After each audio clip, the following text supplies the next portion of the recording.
একটি অনলাইন সাইটে mobile order করে ডেলিভারি নেওয়ার সময় ডেলিভারি বয়ের হাত থেকে মোবাইল ছিনিয়ে নিয়ে পালাতে গিয়ে ধরা পড়ে গণপিটুনি খেল এক যুবক। অভিযোগ, লাভপুরের বাসিন্দা শঙ্খচূড়ার একটি মোবাইল অর্ডার দেয় অনলাইন সাইটে। মোবাইল ডেলিভারি নেওয়ার জায়গা দেওয়া হয় সিউড়ির একটি জায়গাতে। সেখানে মোবাইল ডেলিভারি নিতে এসে মোবাইলটি নিয়ে ছুটে পালিয়ে যায়। স্থানীয় বাসিন্দারা ও ডেলিভারি বয় তাকে ধরে ফেলে এবং গণপিটুনি তুলে দেওয়া হয় সিউড়ি থানা পুলিশের হাতে। সিউড়ি টাইমস, সিউড়ি, বীরভূম।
সিউড়ি এসেছিলাম মোবাইল একটা নেবো বলে।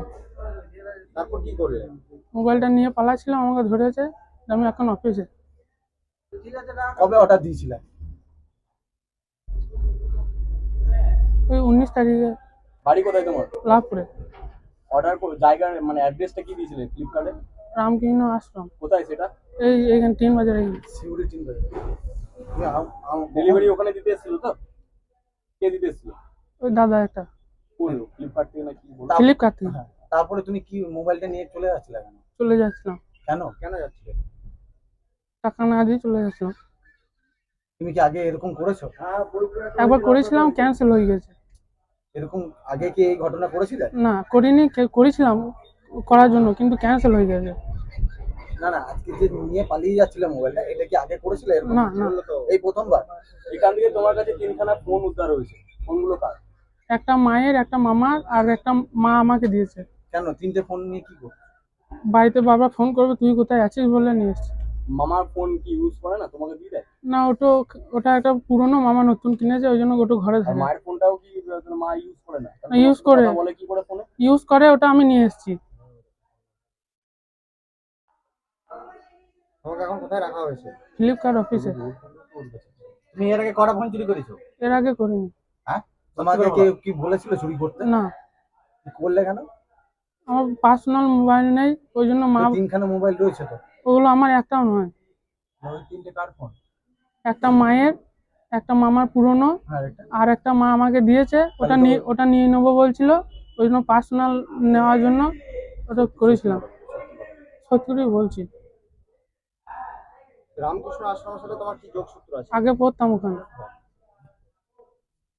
কি নিয়মিত আসা হয় তোমার? এখন মাঝে মধ্যে আসি। আজকে কার সাথে এসেছিল? একা।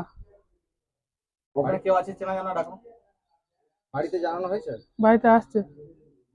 কখন ফোন করেছে? একটু আগে। কি বললো তারা? বলছে আসছি। এই জিনিসটা কি জানে তারা?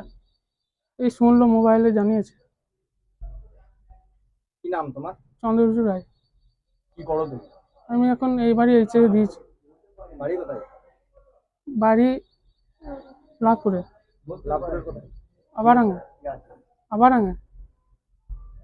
সকালবেলাতে একটা পার্সেল এসেছিল, সৌম্যজিৎ কি একটা বেশ নাম, আমার নামটা তো ভালো করে মনে নেই।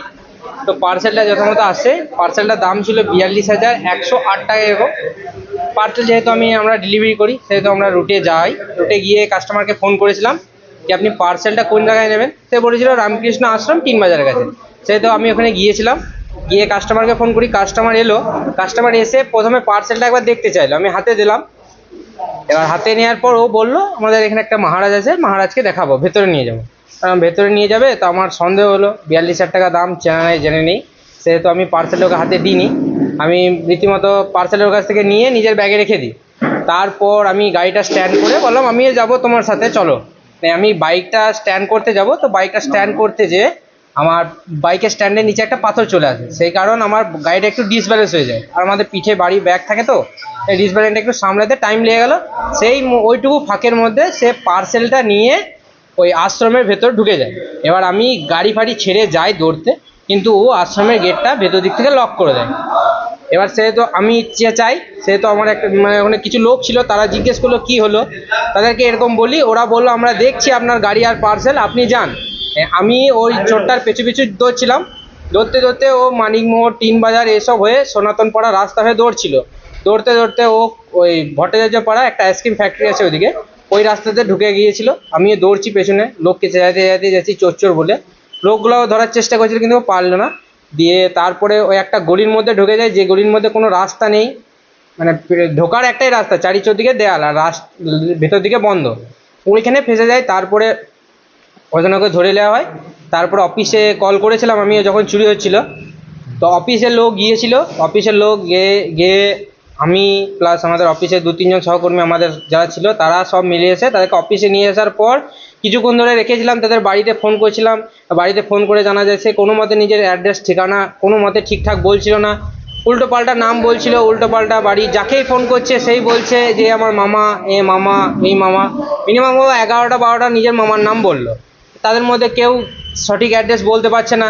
একবার বললো আমোদপুর বাড়ি, একবার বললো লাভপুর বাড়ি।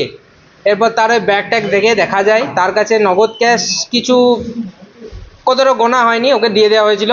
তার কাছ থেকে আরও 2-3টে ফোন পাওয়া যায়, কিন্তু তারপরে তার ওই কোনো অ্যাড্রেসও নেই, তার কোনো আধার কার্ডও নেই, প্যান কার্ডও নেই, কোনো কিছু ডিটেলস তার এভিডেন্স পাওয়া যায়নি। তো বাড়িতে ফোন করা হয়, বাড়ি থেকে ফোন করে তারা রিসিভ করলো, বলছে হ্যাঁ আমরা এই আসছি যাচ্ছি। 11:30 থেকে ওদেরকে ফোন করেছিলাম, ওরা বললো আমরা যাচ্ছি। 11:30 পর 12টা ফোন করেছি, তখন ওরা বলছে লাভপুরে আছি। যতবারই ফোন করছে আমরা যাচ্ছি, আমরা লাভপুরে আছি। কিন্তু এখন মোটামুটি 2টো নাগাদ হয়ে গেল, এখন ওরা আসেনি। তো সেই ক্ষেত্রে আমরা আমাদের পুলিশের সাথে কন্ট্যাক্ট করি, এবং পুলিশ এসে রীতিমতো ওকে নিয়ে যায়। এখনও পুলিশের কাছে আছে, এইটুকুই বলা। 3 বাজার রামকৃষ্ণ পল্লী। এই পয়সাটা আমাকেই লাগতো। আমাদের এটা কোম্পানি পলিসি। আমাদের যদি অফিসের লোক যদি বা সেটা অ্যাগ্রি করে নেয় যে চুরি হয়ে গেছে, কোম্পানি সেটা কোনো মতে বিশ্বাস করতে চায় না। কেন কোম্পানির ক্ষেত্রে সেটা কোনো এভিডেন্স না থাকলে, ভিডিও ফুটেজ না থাকলে আমাদের সেটা প্রমাণ করা যাবে না। সেক্ষেত্রে আমাদেরকে প্রমাণ দিতে হতো। মুখের কথায় কারোর কথা বিশ্বাস তো করা যায় না, সে হতেই পারে, কেউ বিশ্বাস করবে না। এই অফিসটার নাম? অফিসটার নাম ইকার্ট, ফ্লিপকার্ট অফিস। আপনার নাম? আমার নাম সুজিত বাগদি, ফ্লিপকার্টে ডেলিভারি বয়।